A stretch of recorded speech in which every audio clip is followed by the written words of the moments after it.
నమాజుకు రాని వారిని నమాజు గురించి ఆదేశించాలి. జుమ్మాకు రంజాన్కు మాత్రమే మజీదు వైపునకు చూసేటటువంటి వారిని 5 పూటల నమాజులు చేసేవారిగా తీర్చిదిద్దాలి.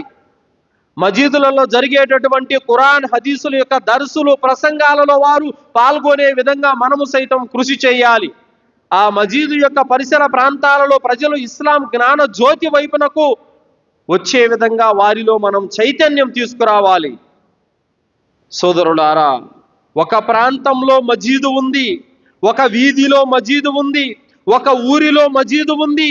ఆ మజీదు చుట్టుపక్క ఉన్నటువంటి ప్రజలు ఇంకా షిర్కులోనే ఉన్నారు, ఇంకా బిదాతులోనే ఉన్నారు. వారు ఇంకా నమాజు కూడా రావడం లేదు. వారి ఖురాన్ హదీసు జ్ఞానం రవ్వంతైనా సరే వారిలో లేదు అని అంటే ఆ మజీదు నుండి ఎలాంటి పని జరగడం లేదని అర్థం సోదరులారా. ఆ మజీదు యొక్క బాధ్యతాదారులు ఏం పట్టించుకోవడం లేదని అర్థం సోదరులారా.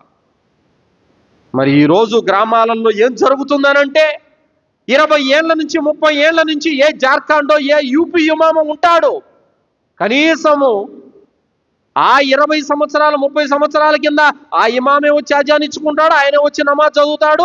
20-30 సంవత్సరాల తర్వాత కూడా ఆయన ఒక్కడే ఉంటాడు. కనీసం ఏ ఇద్దరు కూడా మారి ఉండరు. నామమాత్రంగా అలాంటి ఇమాములను చాలా మంది పెట్టుకుంటూ ఉంటారు. 6,000కు 7,000కు ఎవరు వస్తే ఏముంది అని చెప్పేసి. ఎందుకు? మజీదు పాడుపడకుండా అజాన్ ఇస్తే చాలు, నమాజ్ జరిగితే చాలు అన్న ఉద్దేశమే వాళ్ళది. ప్రజలు మారాలి, తౌహీద్ తెలుసుకోవాలి, షిర్కు నిర్మూలన జరగాలి, బిదాతు నిర్మూలన జరగాలి, మేము జ్ఞానం నేర్చుకోవాలి. ఈ ఉద్దేశం చాలా మంది ప్రజలలో ఉండదు.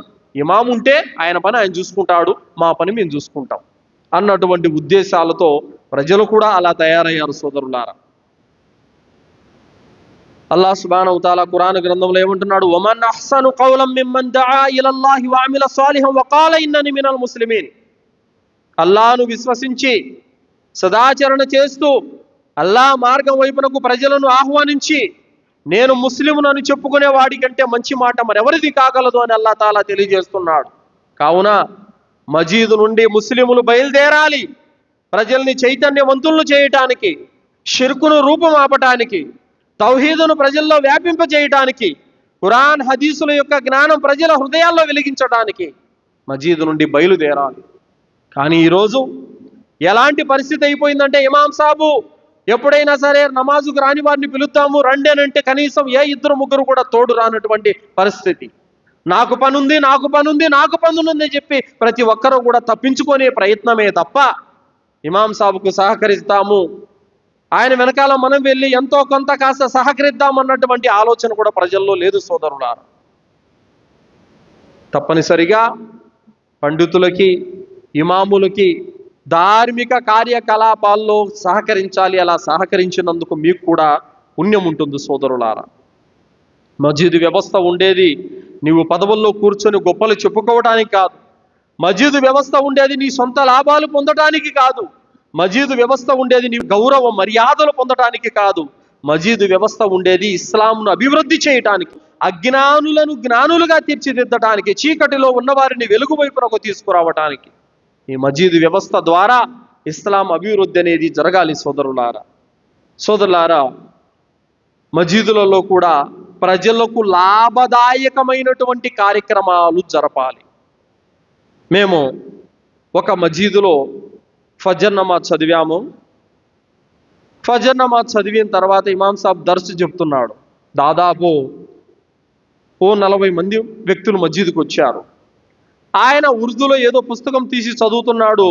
ప్రజలంతా వెళ్ళిపోయారు. 5-6 మందో కూర్చున్నారు అంతే. ఏమిటి కారణం అని అంటే కనుక ఈయనకు తెలుగు రాదు, వారికి ఉర్దూ రాదు. ఆ కారణం చేత ఈయనేం చెబుతున్నాడు వాళ్ళకు అర్థం కాదు. వాళ్ళు ఏదైనా ధార్మిక సందేహాలు అడగాలనంటే వారికి ఉర్దూ రాకపోయా. ఈ విధమైనటువంటి పరిస్థితులు కూడా నేడు చాలా మజీదులలో జరుగుతుంది. దీని నష్టం ప్రజలు అజ్ఞానులుగానే మిగిలిపోతున్నారు. కావున ప్రజలకు అర్థమయ్యేటటువంటి భాషలో ధార్మిక విద్య ప్రబోధన జరగాలి సోదరులారా. అలాంటి ఇమామును మనం పెట్టుకోవాల్సినటువంటి అవసరం ఉంది. ప్రజలది ఒక భాష, ఇమాముది ఒక భాష. లాభం ఏంటండి? ఎలాంటి లాభం లేదు.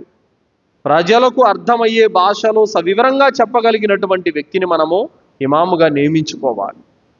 మరి అలాంటి ఇమాం ఎవరైనా మనకు దొరికారంటే అలాంటి ఇమాం దగ్గర కూర్చొని ధార్మిక విద్య నేర్చుకోవాలి సోదరులారా. అలాగే ఏదైనా దర్సులు, ఖురాన్ హదీసుల యొక్క వాక్యాలు బోధించబడుతున్నప్పుడు శ్రద్ధగా వినడానికి కూడా ప్రయత్నం చేయాలి. ఏదో మనకు ప్రధానికి సీఎంకి ఉన్నటువంటి బిజీ మనకున్నట్టుగా పొలోమని వెళ్ళిపోతూ ఉంటాం.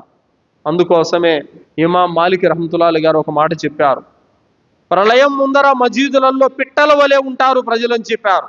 పిట్టలేమిటి? ఒక పిట్ట తుర్రును వచ్చి వాళ్తుంది, పట పట పట మన 4 గింజలు తింటుంది, తుర్రును వెళ్ళిపోతుంది మళ్ళీ. అలాగే ఒక వ్యక్తి మజీదుకు వస్తాడు, టకా టకా టకా సజ్దాలు చేస్తాడు, తుర్రుమని మరి వెళ్ళిపోతాడు. అరే అక్కడ దర్సు జరుగుతుంది, విన్నాము, కొన్ని విషయాలు నేర్చుకుందాము, కాసేపు ఆగి జిక్రు చేసుకుందాము, కాసేపు ఆగి దువా చేసుకుందాము అన్నటువంటి ధ్యాస ఉండదండి. మరి మజీదులో కూర్చోవాలి. మనం ఏం చేస్తామంటే మనుషుల వెంటబడుతూ ఉంటాం, భయ్ నా కోసం దువా చేయండి, నా కోసం దువా చేయండి, నా కోసం దువా చేయండి. మనుషుల దువా అల్లాహ్ తాలా కుబుల్ చేయొచ్చు, కుబుల్ చేయకపోవచ్చు. అదే నువ్వు మజీదులో ఆగి అక్కడే నువ్వు కూర్చొని దువా చేసుకుంటూ జిక్రు చేసుకుంటూ ఉంటే గనక దైవదూతలు వచ్చి నీ కోసం దువా చేస్తారు. అల్లాహుమ్మా గ్ఫిర్ లహు వర్హమ్హు, అల్లాహ్ ఇతన్ని క్షమించు, ఇతన్ని కరుణించు అని దువా చేస్తూనే ఉంటారు. నువ్వు లేచి అక్కడి నుంచి వెళ్ళిపోయేంత వరకు దైవదూతలు దువా కుబుల్ చేస్తాడు అల్లాహ్ సుబ్హానహు తఆలా. మరి మీకోసం దైవదూతలు దువా చేస్తారు మీరు గనక మజీదులో ఆగితే. కావున మజీదు నుండి ధార్మిక జ్ఞానం అనేది తప్పనిసరిగా పొందవలెను సోదరులారా.